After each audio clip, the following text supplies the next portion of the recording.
ಹಾಕ್ತರು, ಗಂಡನ್ನ ಹೆಂಡತಿ ಸಾಯಿಸಿದ್ರು, ಗಂಡನ್ನ ಹುಡುಗಿ ಸಾಯಿಸಿದ್ರು ಅಂತ ಹೇಳಿ ನಾವು ಪಾಯಿಂಟ್ ಔಟ್ ಮಾಡಿ ಹೇಳ್ತಾ ಇದ್ದೀವಲ್ಲ. ಕಣ್ಣಿಗೆ ಕಾಣದೇ ಇರೋ ಅಷ್ಟು ಎಷ್ಟೇ ಹೆಣ್ಮಕ್ಳು ಕೂಡ ನಳ್ತಾ ಇದಾರ್ರಿ, ನೋವನ್ನು ಅನುಭವಿಸ್ತಾ ಇದ್ದಾರೆ, ಹಿಂಸೆ ಅನುಭವಿಸ್ತಾ ಇದ್ದಾರೆ. ಅದ್ರ ಬಗ್ಗೆನೂ ಧ್ವನಿ ಎತ್ರಿ.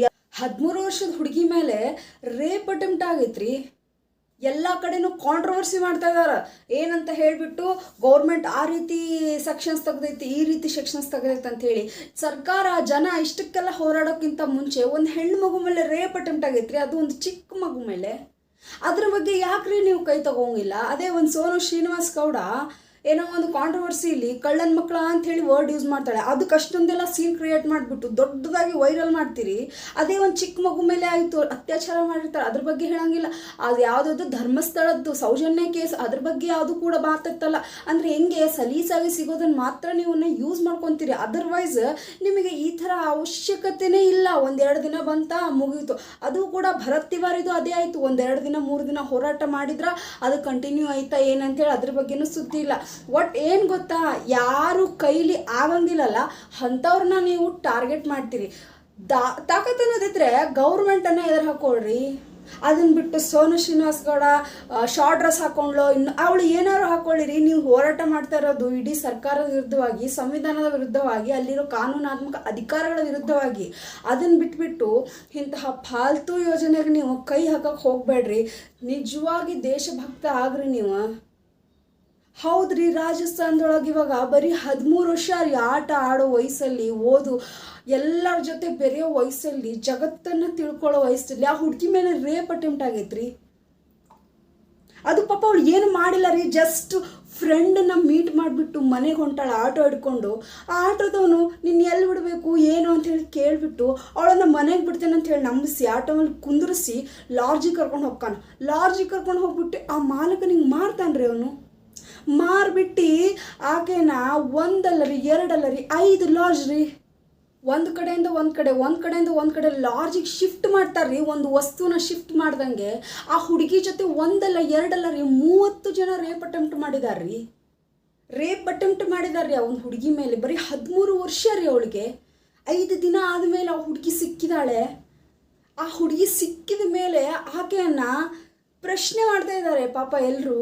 ಆ ಹುಡುಗಿ ಇಷ್ಟು ನೋವಿಂದ ಹೇಳ್ತಾ ಇದ್ದಾರೆ. ಅವಳಿಗೆ ನೋವು ಆಗಬಾರ್ದಂತ ಅವಳಿಗೆ ಆಲ್ಕೋಹಾಲನ್ನು ಕುಡಿಸ್ತಾರ್ರಿ. ಇಂತಹ ಒಂದು ಅಸ್ವಸ್ಥ ಸ್ಥಿತಿಗೆ ಆ ಹುಡುಗಿ ತಲುಪಿದಾಳೆ. ಯಾರೂ ಕೂಡ ಬಂದು ಕೇಳೋರಿಲ್ಲ ರೀ. ಇವಾಗ ಹೆಚ್ಚು ಚಿಕ್ಕ ಮಕ್ಕಳ ಮೇಲೆ ಯಾಕ್ರಿ ರೇಪ್ ಆಗತೈತಿ, ಇದ್ರ ಬಗ್ಗೆ ಆ್ಯಕ್ಷನ್ ತಗೋಬೇಕ್ರಿ.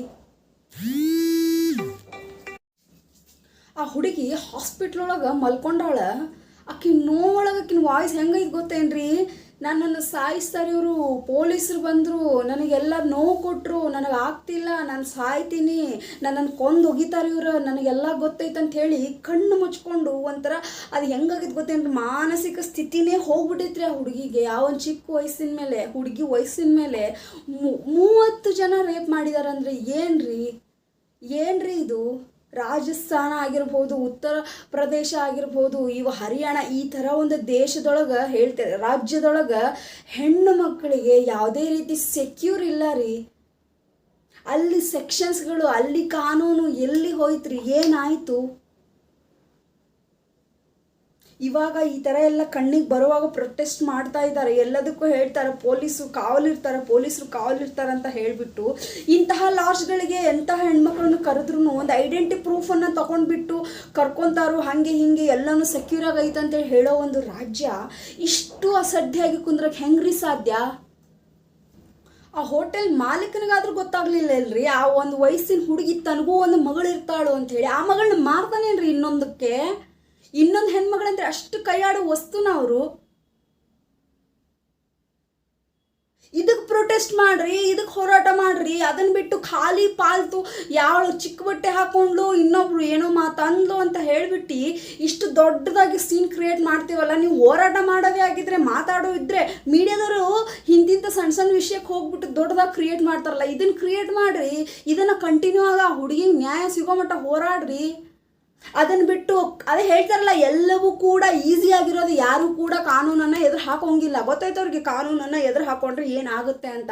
ಅದೇ ಒಬ್ಬ ಸಿಂಪಲ್ ವ್ಯಕ್ತಿಯನ್ನು ಎದುರು ಹಾಕೊಳ್ಳಿ. ಈಗ ಅದೇ ಶ್ರೀನಿವಾಸಗೌಡನ ಎದುರು ಹಾಕ್ಕೊಂತೀರಿ, ಅದನ್ನು ಬಿಟ್ಟು ದರ್ಶನನ ಎದುರು ಹಾಕ್ಕೊಂತೀರಿ. ಯಾಕಂತಂದ್ರೆ ಗೊತ್ತಿದೆ ನಮಗೆ ಅವ್ರ ಕೈಲಿ ಏನೂ ಮಾಡೋಕ್ಕೆ ಆಗೋದಿಲ್ಲ, ಅವ್ರಿಗೆ ನಾವು ಏನಂದ್ರೂ ನಡೀತೈತೆ. ಅದೇ ಕಾನೂನನ್ನು ಏನಾದರೂ ನಾವು ಕೈ ತೊಗೊಂಡ್ರೆ ಸರಿ ಗೂಟ ಇಡ್ತಾರಂತನೂ ಗೊತ್ತೈತಿ ನಿಮ್ಗೆ.